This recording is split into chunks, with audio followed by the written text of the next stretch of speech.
দৌড়ে আছে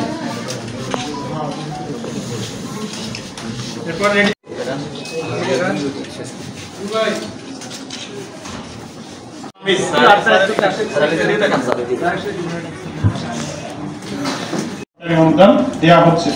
এর মধ্যে নিহত আছে 9, কিন্তু এই সড়ক দুর্ঘটনায় ক্ষতিগ্রস্ত আহত অথবা নিহত ব্যক্তিবর্গের মাঝে কিন্তু সবাইকে আন্তরিক ধন্যবাদ জানাচ্ছি এখানে উপস্থিত হওয়ার জন্য। আসলে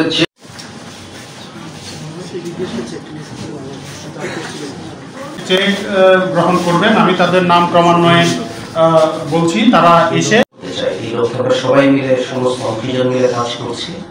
একটি প্রাণ যেন অকাল যে পরিবারগুলো এখানে আছে আপনাদের প্রত্যেকের প্রতি আন্তরিক সমবেদনা জ্ঞাপন করছি।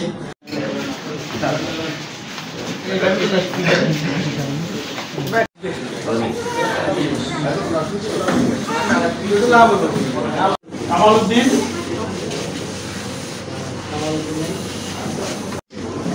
সবার জন্য নাস্তার ব্যবস্থা আছে, আপনারা নাস্তা গ্রহণ করবেন।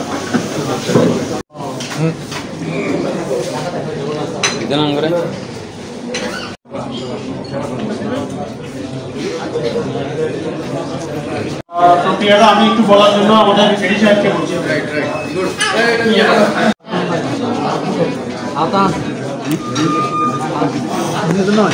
ক্ষতিগ্রস্ত যে পরিবারগুলো রয়েছে তাদের যে বেদনা, তাদের যে যাতনা, তাদের যে কষ্ট, সেটি আসলে কোনোভাবেই ক্ষতিপূরণযোগ্য নয়। কারণ প্রাণের বিনিময়ে মূল্য কোনো কিছু দিয়ে হয় না, এটা আমরা সবাই জানি।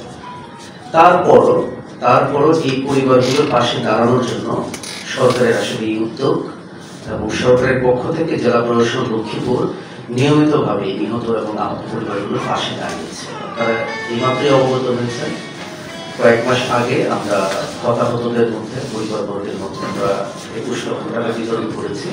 এরই ধারাবাহিকতায় আজকে আমরা 50 লক্ষ টাকা বিতরণ করছি। এবং যেহেতু প্রচুর সাংবাদিক আজকে এখানে উপস্থিত রয়েছেন, আপনাদের তৎপরতার মাধ্যমে কি খবর আশা করি সবাই জানতে পারবে। কারণ অনেক পরিবার আসলে এই প্রক্রিয়াটি সম্পর্কে অবগত নয়, কথা বলে দিয়েছে। আমরা তাৎক্ষণিকভাবে জেলা প্রশাসন থেকে একটি সহায়তা করি, কিন্তু আমাদের সড়ক ও মহাসড়ক বিভাগ থেকে এই যে একটি বড় রকমের আর্থিক সহায়তা করার সুযোগ আছে, কিন্তু সেটার একটি শর্ত আছে, নির্ধারিত সময়ের মধ্যে আবেদনটুকু করতে হয় এবং তারপরেই নিহত এবং আহত পরিবারকে আমরা এই আর্থিক সহায়তাটুকু করতে পারি। যেমন আপনারা দেখেছেন যে কিছুদিন আগে আরেকটি তীব্র অনাকাঙ্ক্ষিত এবং মর্মান্তিক দুর্ঘটনা ঘটেছে। একটি পরিবারের 7 জন, প্রত্যেকে নারী এবং শিশু। যদিও দুর্ঘটনাটি ঘটেছে পার্শ্ববর্তী একটি জেলায়, নোয়াখালীর বেগমগঞ্জে, কিন্তু তাই অধিবাসীরা কিন্তু এই জেলা, যে কারণে তাৎক্ষণিকভাবে জেলা প্রশাসন থেকে আমরা তাদেরকে সহায়তা করেছি। কিন্তু আজকে যেই ভাবে আমরা আর্থিক সহায়তাটা করেছি সেটি করবে আবার নোয়াখালী জেলা প্রশাসন। আমরা উদ্যোগটি নিয়েছিলাম, দুর্ঘটনা যে স্তরে ঘটে সেই জেলা প্রশাসন এই কাজটি করে। কাজে আপনাদের মাধ্যমে আমার এই বার্তাটিও থাকবে ক্ষতিগ্রস্ত পরিবারগুলোর কাছে, তারা যেন যথাসময়ে আবেদনটি করে এবং এই টাকাটি যেন তাদেরকে প্রদান করা যায়। থাকে তাহলে সড়ক দুর্ঘটনা ঘটার 30 দিনের ভিতরে সংশ্লিষ্ট বিআরটি জেলা অফিসে আবেদন করতে হয়। একটা আবেদন ফর্ম আছে, যেটা হচ্ছে আবেদন 32। এই আবেদনটা আমাদের বিআরটি এর ওয়েবসাইটে পাওয়া যাবে। আমাদের বিআরটি লক্ষ্মীপুরের সার্কেলের একটা ফেসবুক পেজ আছে, সেখান থেকে আপনারা সংগ্রহ করতে পারেন। এছাড়াও যদি না পারেন তাহলে অফিসে সরাসরি এসেও আপনারা আবেদনটা গ্রহণ করতে পারবেন। আবেদনের প্রক্রিয়াটা হচ্ছে যে যদি নিহত হয়ে থাকে তাহলে নিহত ব্যক্তির এনআইডি লাগবে। ওনার যদি বিবাহিত হয়ে থাকেন তাহলে ওনার যে ওয়ারিশন আছে, ওয়ারিশন সার্টিফিকেট লাগবে, ডেথ সার্টিফিকেট লাগবে। ওয়ারিশন যে কয়জন আছেন তাদের প্রত্যেকের এনআইডি অথবা জন্ম নিবন্ধন সনদ লাগবে আর কি। এছাড়া 300 টাকার একটা অঙ্গীকার লাগবে। এই হলো আবেদনের যা যা দরকার সেগুলো বলা হয়েছে।